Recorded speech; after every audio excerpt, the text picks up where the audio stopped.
Hello everyone, this is Mr. Speak, and I'm doing a review on Naruto 557 Joki Boy.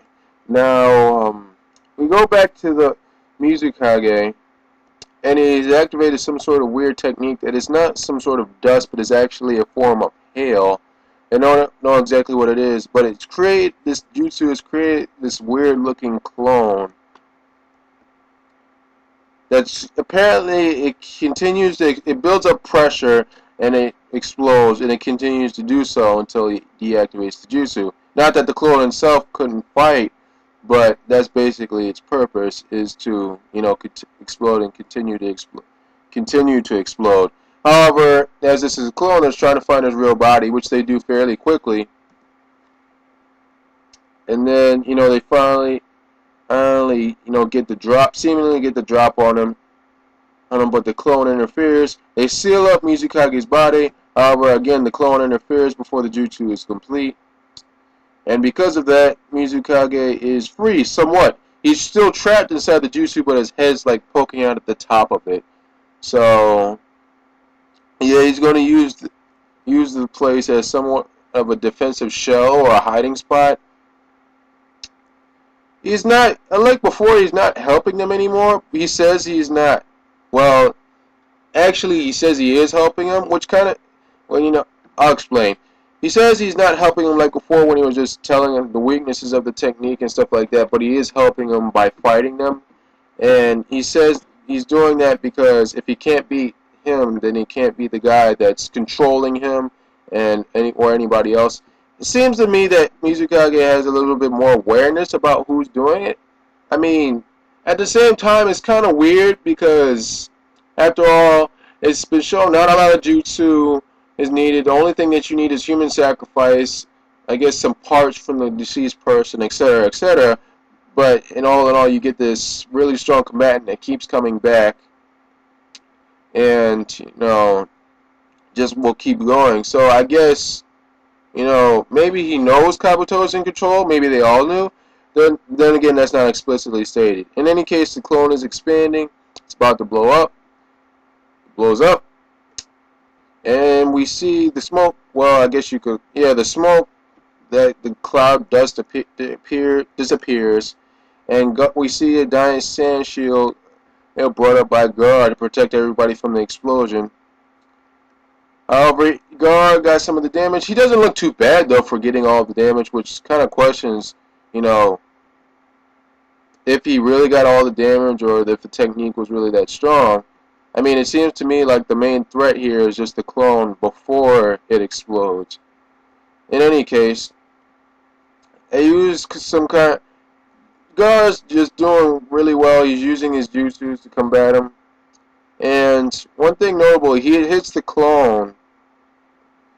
And at first the sand couldn't touch the clone. The clone was like really, really fast. But then, they're finally able to deal with the clone. They seal it away before it has a chance to explode. And he weakened it. And we finally get an explanation. It turns out Gar mixed in some gold in with the sand to weight down the clone.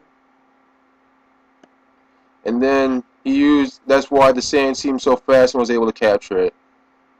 In any case, Mizukage is just like, he's thinking, okay, wow, this kid is really good, and he calls him a golden duckling. I guess that's reference to his father or something. Anyway, Mizukage looks kind of happy. I don't know whether he's going to, I don't know what you would call it, dissipate, like the other clones did once they kind of were happy, in a sense, or felt fulfilled.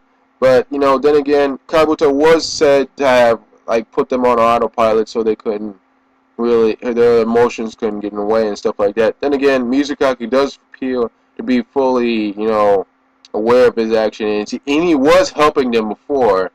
So, yeah. It's really kind of curious, because at the beginning of this chapter, it's not really said whether or not Mizukage was, actually just actively trying to fight them, rather than, he was just, that was something completely out of his control. At the end of the last chapter, it kind of seemed like he had gotten really interested in the fight, and then he wanted to go all out, which why he activated this technique.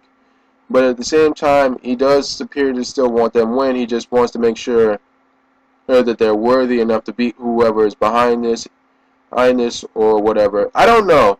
At this point, I don't know how good of a combatant Kabuto can be considered. We know he has part of Orochimaru's DNA, that much is for certain. We also know that he was able to take out Anko, so he's not too much of a pushover. But at the same time, well, you could argue that, yeah, he needed a really strong army, but at the same time, we haven't seen this guy fight too much. It should be pretty interesting. I'm kind of curious to see which of them are going to finish him off. The way I'm looking at it is, well, Naruto versus Sasuke, obviously. I don't think that Naruto is going to be able to fight Madara.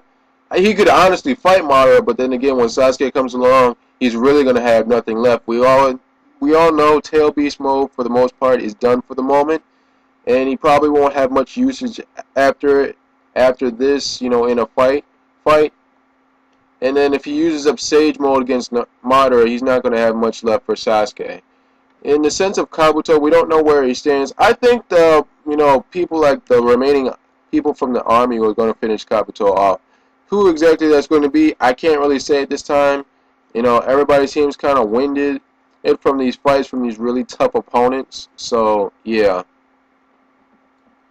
As for who's going to take Madara if Naruto doesn't do it, it could be Itachi, to be honest. I don't know how successful Itachi would be, but at the same time, he was able to take down Pain.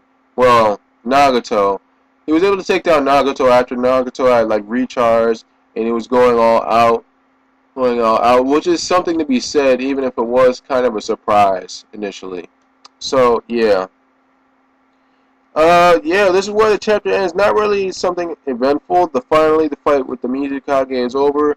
Um, I'm having really bad memory problems right now. I can't remember who, if any, of the major combatants from Kabuto's side are left in this fight, aside from that one guy that we still not sure about. I mean, who do you think is still left? If other than that one guy, do you think is still going to be a challenge? I mean, there's no doubt in my mind that whoever this one guy is, he has to be pretty strong and badass to make Madara, you know, kind of, I don't know, shaken for even the smallest period of time. We've only seen that a few times, and that was really life or death situations right there. Conan, somewhat during his fight with the fourth Hokage, I think. Yeah, there's really not a lot of times you see that. So when this happens, you can obviously tell it's a pretty big thing. A lot of people have been saying it's the Sage of Six Paths. Put your theories down there. Who do you think it is?